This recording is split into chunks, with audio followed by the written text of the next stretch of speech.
In this lecture, we will start the part of the brain. First, we are taking here the forebrain. Forebrain में सबसे पहले हम discuss करते हैं olfactory lobes को. This is the part of the forebrain. Olfactory lobes are short, club-shaped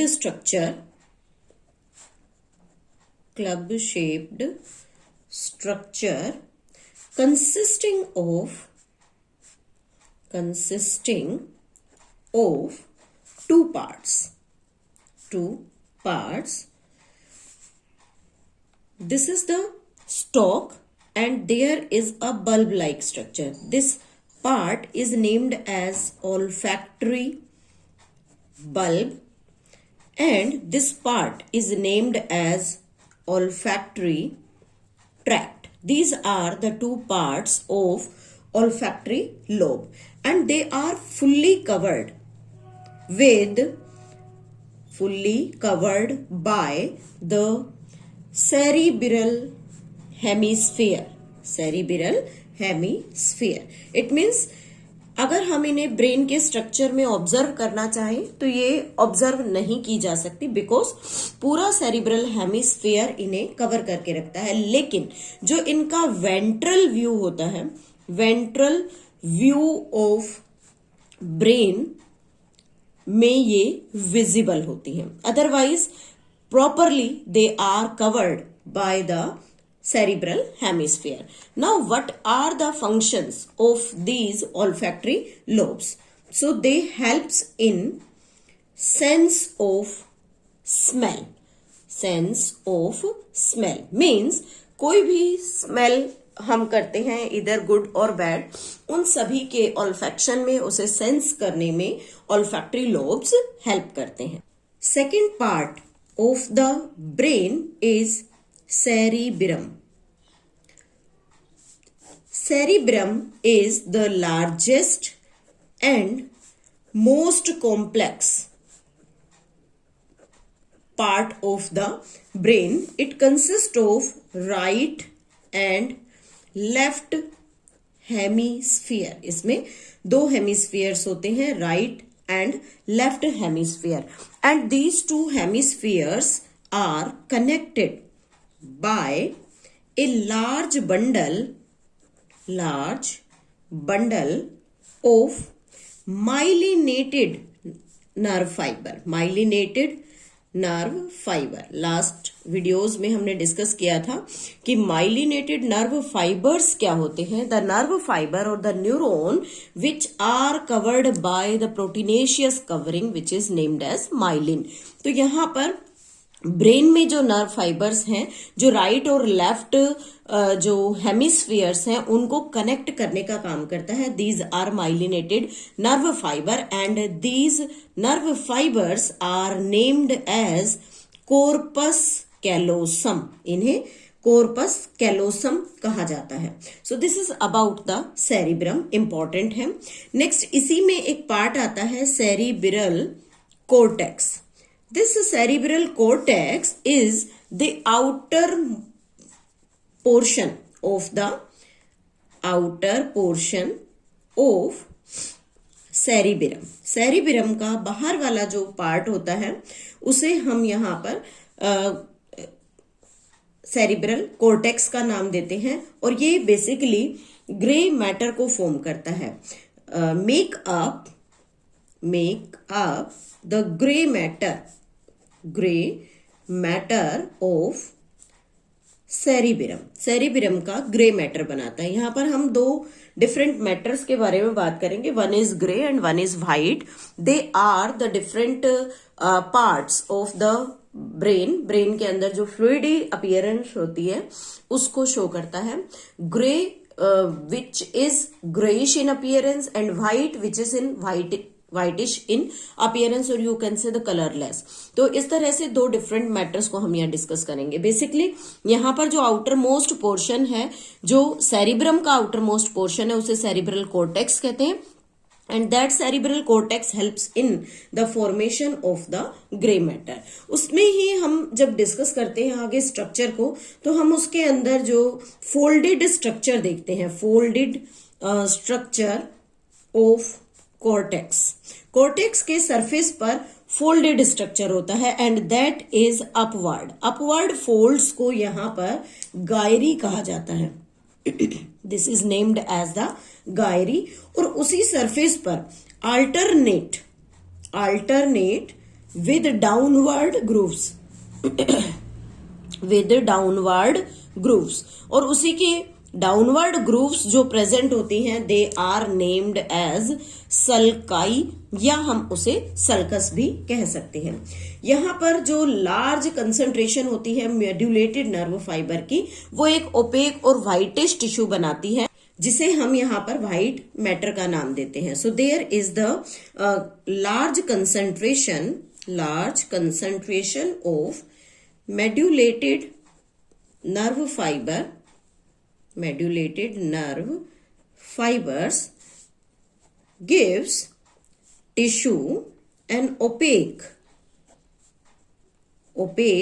white appearance. वो उसे white appearance देते हैं, इसलिए उसे यहां पर white matter कहा जाता है. Then it is collectively called as the white matter. So this is about the cerebral cortex. Outermost portion of the cerebrum that makes up the gray matter. इसके अंदर फोल्ड्स होते हैं जिसे जो अपवर्ड फोल्ड्स होते हैं they are named as gyri, और alternate downward grooves जो होती हैं उन्हें हम यहाँ सल्काई का नाम देते हैं. और जो लार्ज कंसंट्रेशन है मेड्यूलेटेड नर्व फाइबर की, वो मिलकर एक ओपेक व्हाइट अपीयरेंस का टिश्यू बनाती है जिसे हम यहाँ पर व्हाइट मैटर कहते हैं. यहाँ हम थोड़ा सा डिस्कस करेंगे कि जो डिफरेंट पार्ट्स हमने यहाँ पर किए हैं वो क्या क्या हैं. जैसे यहाँ हम देख रहे हैं कि 2 पार्ट्स बनाए हुए हैं. This is the 2 different parts of the brain which is named as the cerebral hemisphere. Cerebral hemisphere means जो हाफ पार्ट में डिवाइडेड है. इसको हम यहां से अगर कट करें तो ये हाफ पोर्शंस के अंदर डिवाइड हो जाएंगे. यहां पर हमने कुछ लाइनें ड्रॉ की हैं. ये लाइनें बेसिकली सल्काई और गायरी को रिप्रेजेंट करती हैं. तो अभी हमने स्टडी किया था कि गायरीज क्या होते हैं, जो अपवर्ड फोल्ड्स होते हैं. जैसे यहां पर ये अपवर्ड फोल्ड दिख रहा है, इसको हम यहां गायरी का नाम देंगे. और जो डाउनवर्ड फोल्ड्स हैं like this, these are named as sulci, जो कि ब्रेन के अंदर तक प्रेजेंट होते हैं. उसी के साथ this is the olfactory lobe, इसे ऑल्फैक्टरी लोब कहेंगे. ये हम पीछे डिस्कस कर चुके हैं. यहां पर ये क्रॉस सेक्शन में ऑप्टिक चियाज्मा जो हमें विजन से रिलेटेड इंफॉर्मेशन के बारे में बताता है. This part is the pons, that is the part of the hindbrain. This is medulla and the last part is the cerebellum. इस तरह से जो ब्रेन है उसको डिफरेंट पार्ट्स के अंदर डिवाइड किया गया है. यहां पर जो ये आउटर पोर्शन हम इसका कवरिंग फेस देख रहे हैं, this is named as the cerebral cortex, जो आउटर पोर्शन होता है सेरिब्रल हेमिस्फीयर का. हम यहाँ देख सकते हैं कि जो हेमिस्फीयर है वो सबसे बड़ा है, मोस्ट कॉम्प्लेक्स होता है. उसी में बेसिकली बहुत सारे फंक्शंस को कंट्रोल करने की पावर होती है. और ये जो ग्रूव है, मीडियन ग्रूव, ये सेंटर से होकर पास होगी. दोनों पार्ट्स सेपरेटेड होते हैं, लेकिन उन दोनों पार्ट्स को आपस में ज्वाइन करने के लिए जो माइलिनेटेड नर्व फाइबर का बंडल होता है, that bundle is named as the corpus callosum. उसी को कॉर्पस कैलोसम का नाम दिया जाता है. So this is the basic structure of the brain. Now the different areas of cerebrum. Cerebrum में डिफरेंट एरियाज प्रेजेंट होते हैं और उन डिफरेंट एरियाज का फंक्शन भी डिफरेंट है. जैसे फर्स्ट एरिया है सेंसरी एरिया. सेंसरी एरिया का काम होता है इम्पल्स को रिसीव करना from the receptor. They receive impulse from receptor. Receptor से इम्पल्स को रिसीव करने का फंक्शन सेंसरी एरिया करता है. इसी के साथ दूसरा एरिया होता है association area. Association area association area का बेसिक वर्क क्या है? It interpret the input, store the input and initiate a response in light of the similar past experience. Means कोई भी मेमोरी से रिलेटेड, लर्निंग से related या reasoning से related जो वर्क होते हैं वो एसोसिएशन एरिया हेल्प करता है. They interpret the input, store the input as well as they helps in initiating the response, और response को initiate करते हैं in light of past experience. तो जब हम पास्ट एक्सपीरियंस को यहाँ कंसीडर कर रहे हैं कि कैसे वो किसी भी इंफॉर्मेशन को रिस्पोंड करेगा, किसी स्टिमुलस को रिस्पोंड करेगा, उसके लिए बॉडी में, हम ब्रेन में मेमोरी को देखेंगे कि मेमोरी उस चीज के लिए है या नहीं, लर्निंग हमें वो चीज पहले से नॉन है या नहीं, और रीजनिंग हम उसे किस तरह से क्वेश्चन एयर से उस चीज को, उस स्टिमुलस को फाइंड आउट कर सकते हैं. तो इस तरह से जो एसोसिएशन एरिया है वो हमें किसी भी स्टिमुलस को इंटरप्रेट करने में हेल्प करता है. And the third area is the motor area. Motor area which transmit the impulse. It transmit the impulse to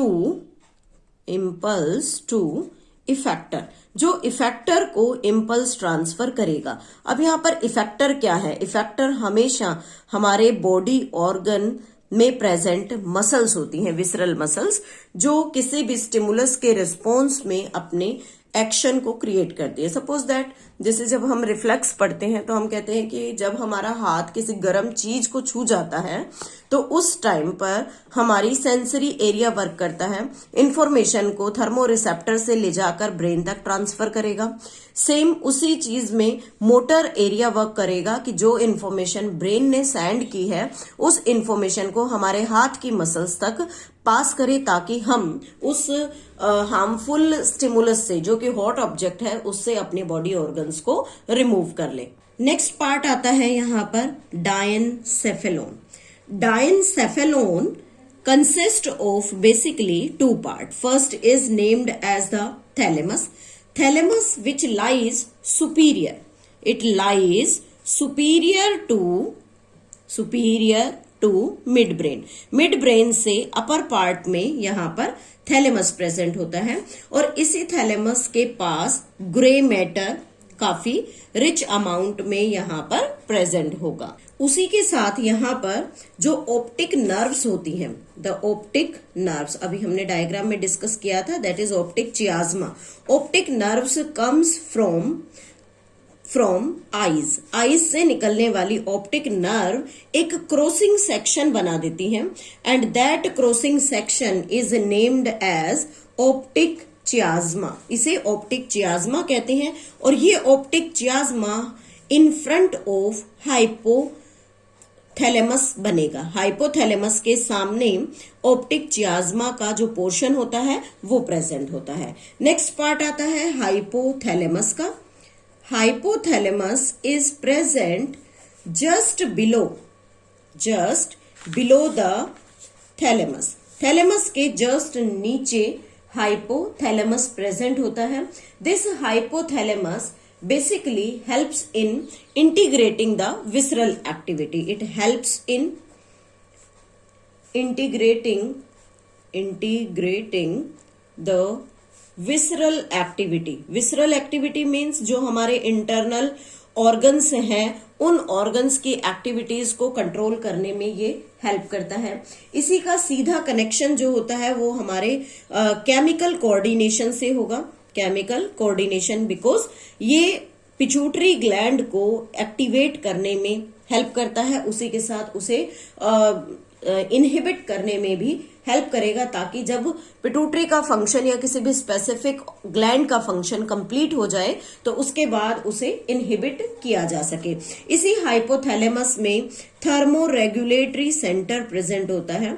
it consist of the thermoregulatory centre जहां पर ये थर्मोस्टेट, इट मीन्स हमारी body के temperature को nearly 37 degree के near about उसे maintain करने में हेल्प करता है। It also helps in controlling the behavioural activities, हमारी बिहेवियरल एक्टिविटीज को कंट्रोल करने में हेल्प करता है।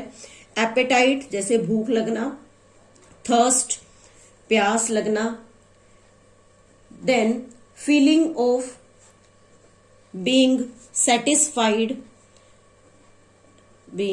फीलिंग ऑफ सेटिस्फैक्शन या बीइंग सेटिस्फाइड, उसमें हमें हेल्प करता है, उसे बनाने में हेल्प करेगा। ये सभी जो सेंटर्स होते हैं they all are located in hypothalamus. Hypothalamus में ये सभी सेंटर्स जो होते हैं वो लोकेटेड होते हैं।